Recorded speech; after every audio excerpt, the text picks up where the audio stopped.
নমস্কার বন্ধুরা, চলে এসেছি আবার একটা রেসিপি নিয়ে। আজ আমি আপনাদের সাথে শেয়ার করব মুখরোচক রেসিপি চিকেন কাটলেট।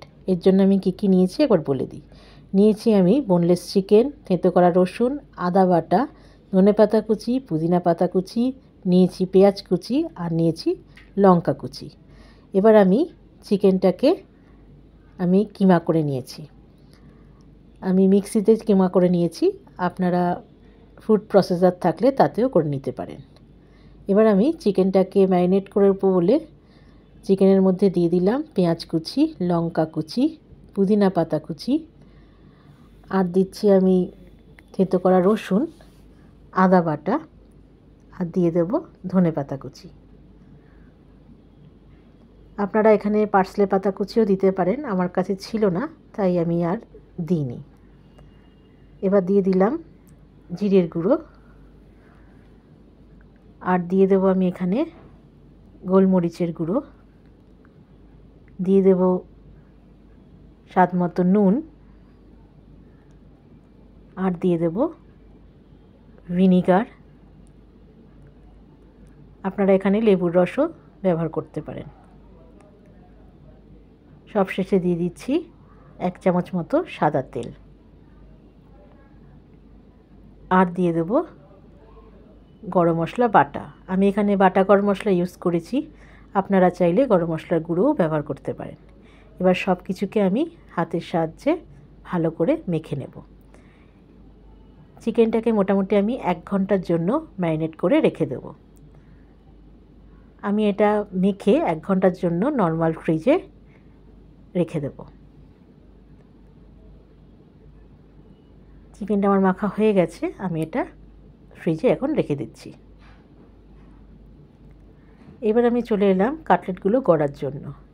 আমি একটা প্লেটে বিস্কুটের গুঁড়ো নিয়েছি, আপনারা চাইলে ব্রেড ক্রাম্বস দিয়েও করতে পারেন। তো বিস্কুটের গুঁড়োর মধ্যে আমি এতে দিয়ে দিলাম স্বাদ মতো নুন, আর দিয়ে দিলাম গোলমরিচের গুঁড়ো। এবার সব কিছুকে একসাথে আমি মিক্সড করে নিচ্ছি।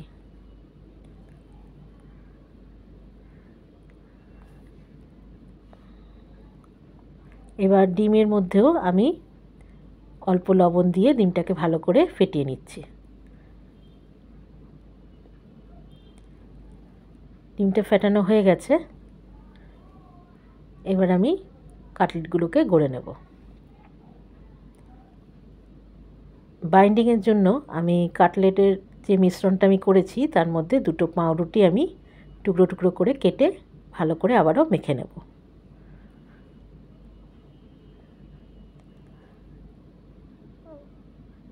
আমার ভালো করে মাখা হয়ে গেছে, এবার আমি এর থেকে চিকেনের মিশ্রণ নিয়ে আমি কাটলেট তৈরি করে নেব।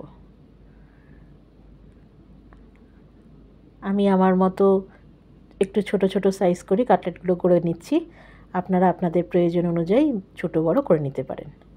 প্রথমে মিশ্রণটা নিয়ে আমি ডিমের গোলায় চুবিয়ে নিলাম, তারপরে আমি বিস্কিটের গুঁড়োয় কোট করে নেব। কোট করার সময় বাঁ হাতটা সবসময় শুকনো রাখতে হবে, নাহলে পরে আপনারা ঠিকভাবে কোট করতে পারবেন না, বিস্কিটের গুঁড়োটা তাহলে হাতে লেগে যেতে পারে।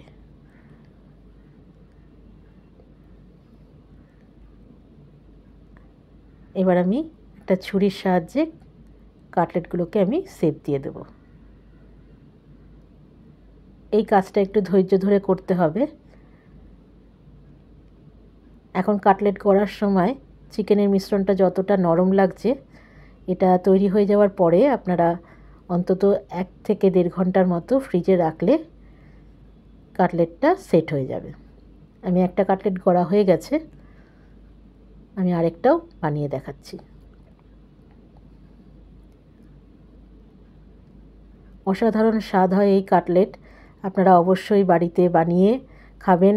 বাড়িতে আত্মীয় স্বজন গেস্ট আসলে পরে এটা স্ন্যাক্স হিসাবেও দিতে পারেন। আমি সমস্ত ঘরোয়া মশলা দিয়েই আজকে কাটলেটটা বানিয়েছি।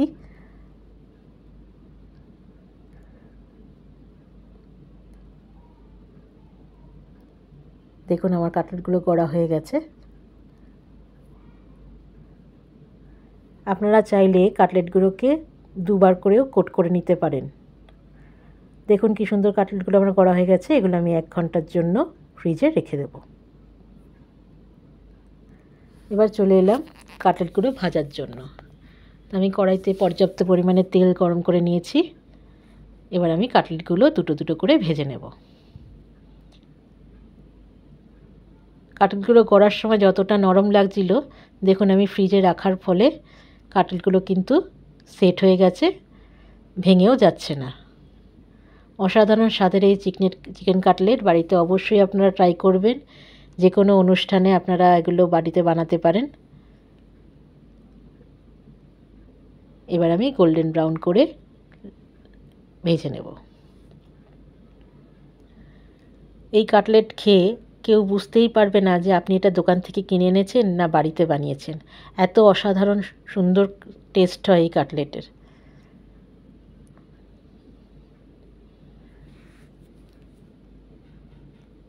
আমি সমস্ত কাটলেটগুলো সুন্দর করে ভেজে নিচ্ছি। আপনারা এই পর্যায়ে যেভাবে কাটলেটগুলো আমি গড়ে রেখেছি আপনারা ডিপ ফ্রিজে স্টোর করে রাখতে পারেন। তৈরি হয়ে গেল আমার দারুণ স্বাদের চিকেন কাটলেট। বাড়িতে অবশ্যই ট্রাই করবেন। ভালো লাগলে পরে আমাকে একটা লাইক, শেয়ার, কমেন্ট আর একটা ফলো করতে ভুলবেন না বন্ধুরা। ভালো থাকবেন, সুস্থ থাকবেন। দেখা হচ্ছে পরের একটা ভিডিওয়। নমস্কার।